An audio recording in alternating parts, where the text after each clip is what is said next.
विवेक जी। राधे राधे स्वामी जी।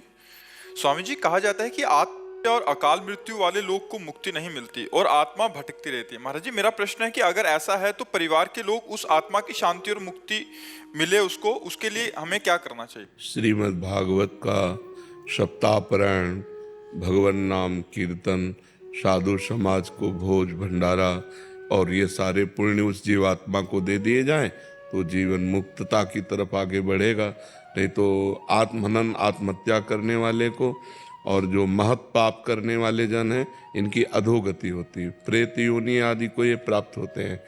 तो अगर इनके लिए धार्मिक कृत्य ना किए जाएं तो पता नहीं कितने कल्प इनको भटकना पड़ेगा। तो इसलिए परिवार वालों को चाहिए कि धर्म ग्रंथों का पाठ रखवावें, धर्म ग्रंथों का गायन करवावें, साधु समाज की सेवा करें, भगवान नाम जप करके उस जीवात्मा को दें तो उसके फल के रूप में वो फिर अपने पाप से मुक्त होकर के आगामी योनियों को प्राप्त हो जाएगा। तो ये करना चाहिए, श्रीमद् भागवत का पाठ कराना चाहिए।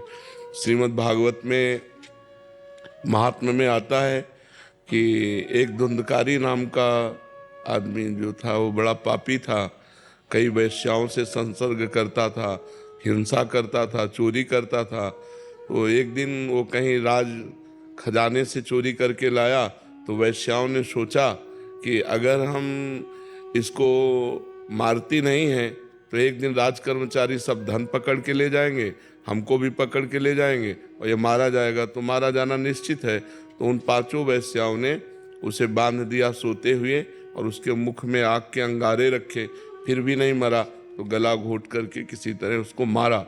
तो वो अधोगति को प्राप्त होकर प्रेत योनि को प्राप्त हुआ, भयंकर प्रेत। तो उनके एक भाई थे गोकर्ण जी, बड़ी कथा है। तो गोकर्ण जी तीर्थ यात्रा करके आए हुए थे, घर में शयन कर रहे थे तो कभी भेड़ा बन जाता, कभी सिंह बन जाता, कभी इंद्र बन जाता। तो उनका ये विपरीत दशा को प्राप्त हुआ, कोई देव तो है नहीं, ये प्रेत है। तब पूछा तुम कौन हो? तो उसकी बोलने की सामर्थ्य नहीं थी। तो उन्होंने गायत्री मंत्र जप करके जब उस पर जल छिड़का तो उसके पाप थोड़े नष्ट हुए। तो वो बोला मैं तुम्हारा भाई धुंधकारी हूँ, पाप करने के कारण मैं प्रेत योनि को प्राप्त हो गया हूँ। उनका तुम्हारे लिए तो मैंने पिंडदान किया है। बोले उससे मेरा कल्याण होने वाला नहीं। तब गोकर्ण जी ने भगवान सूर्य से पूछा तो भगवान सूर्य ने श्रीमद् भागवत महापुराण बताया। तो 7 दिन में श्रीमद् भागवत के श्रवण मात्र से धुंधकारी प्रेत योनि से मुक्त होकर भगवान के पार्षद स्वरूप को प्राप्त हुआ और सबके बीच में विमान आया और बैठकर भगवान के धाम को गया। तो जो अधोगति को प्राप्त जीव हैं उनके कल्याण के लिए श्रीमद् भागवत, भगवान नाम कीर्तन, साधु सेवा, नाम जप ये करके उसको प्रदान किया जाए तो उसका कल्याण निश्चित हो जाएगा।